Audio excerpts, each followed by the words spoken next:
প্রিয় দর্শক, weather update 24/7 চ্যানেলে সকলকে স্বাগত জানাই। এই মুহূর্তের আবহাওয়ার পরিস্থিতি এবং আগামী 24 ঘন্টা থেকে শুরু করে আগামী কয়েকদিন আবহাওয়ার পরিস্থিতি সারা দেশ জুড়ে কীরকম থাকবে, বাংলাদেশ জুড়ে জানিয়ে দেওয়া হবে বিস্তারিত ভিডিওটির মাধ্যমে, তাই না টেনে শেষ পর্যন্ত দেখতে থাকুন।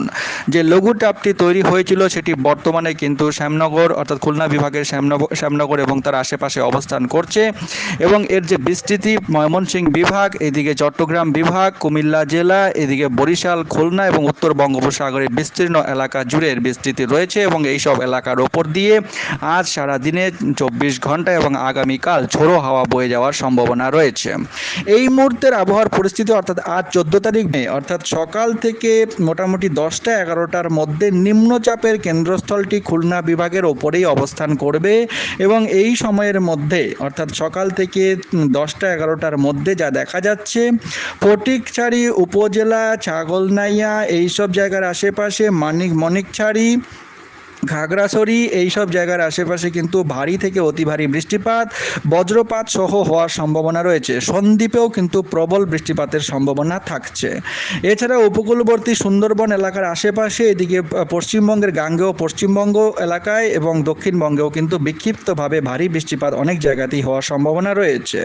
সকাল থেকে 10টার মধ্যে যা দেখা যাচ্ছে, পশ্চিমবঙ্গের উত্তরবঙ্গে, এদিকে কোচবিহার, শীতলকুচি, দিনহাটা এইসব এলাকাতে অতি ভারী বর্ষণের সম্ভাবনা থাকছে। এছাড়া রংপুর বিভাগের লালমনিরহাট, জলঢাকা, সৈয়দপুর, রংপুর, পীরগঞ্জ পৌরসভা, ঠাকুরগাঁও, কাহারলে এই কয়েকটি এলাকায় সকাল থেকে 10টার মধ্যে মাঝারি ধরনের বৃষ্টিপাত হওয়ার সম্ভাবনা থাকছে। মোটামুটি এই যে নিম্নচাপটির যা বিস্তৃতি থাকছে সারা বাংলাদেশ জুড়েই আজ কিন্তু ঝোড়ো হাওয়া বয়ে যাওয়ার সম্ভাবনা রয়েছে, এমনটাই দেখা যাচ্ছে ওয়েদার মডেল ম্যাপ ECMWF থেকে, অর্থাৎ ইউরোপিয়ান ওয়েদার মডেল ম্যাপ থেকে। বৃষ্টিপাতের প্রবণতা আজ সারাদিনেই কম বেশি থাকবে বিভিন্ন বিভাগে, এমনটাই দেখা যাচ্ছে ওয়েদার মডেল ম্যাপ অনুযায়ী।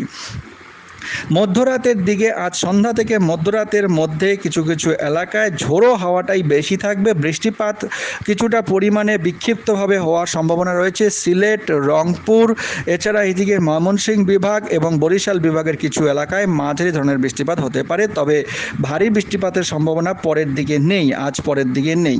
আগামীকাল ভোরের দিকে, আজ মধ্যরাত এবং আগামীকাল ভোরের মধ্যে, আগামীকাল 15ই সেপ্টেম্বর ভোরের মধ্যে পিরোজপুর, খুলনা বিভাগের খুলনা, টুঙ্গিপাড়া, মোংলা, জিয়ানগর, কাওয়াখালী এইসব এলাকায় বিক্ষিপ্তভাবে ভারী বৃষ্টিপাত হতে পারে। আগামীকাল 15ই সেপ্টেম্বর সকালের দিকে যদি দেখা যায়, তাহলে বরিশাল ও ঢাকা বিভাগ, খুলনা বিভাগের যশোর এবং তার আশেপাশের কিছু এলাকায়, শাইলকোপার আশেপাশে কিন্তু ভারী বৃষ্টিপাতের সম্ভাবনা থাকছে। আগামীকাল মোটামুটি দিনের বেলার দিকে যদি দেখা যায়, নিম্নচাপের কেন্দ্রস্থলটি পশ্চিমবঙ্গে সরে যাবে, তবে তার প্রভাবে রংপুর, রাজশাহী বিভাগে এবং বরিশাল বিভাগে বিক্ষিপ্তভাবে হালকা মাঝারি বৃষ্টিপাতের সম্ভাবনা আগামীকাল থাকছে। আগামীকাল বিকেলের পর থেকে বৃষ্টিপাতের প্রবণতা অনেকটাই কমে যাবে এবং রাতের দিকে হালকা মাঝারি বৃষ্টিপাত সিলেট বিভাগ, রংপুর এবং রাজশাহী ও ঢাকার কিছু জায়গায় হওয়ার সম্ভাবনা থাকছে। 16 তারিখ ভোরবেলায় খুলনা বিভাগে যা বৃষ্টিপাতের সম্ভাবনা কিছুটা থাকছে, তবে 16 তারিখের পরে নিম্নচাপটি পশ্চিমবঙ্গ ছেড়ে উড়িষ্যা ও ঝাড়খণ্ডের দিকে প্রবেশ করে যাবে এবং এই কারণে বৃষ্টিপাতের প্রবণতা ধীরে ধীরে কমতে থাকবে।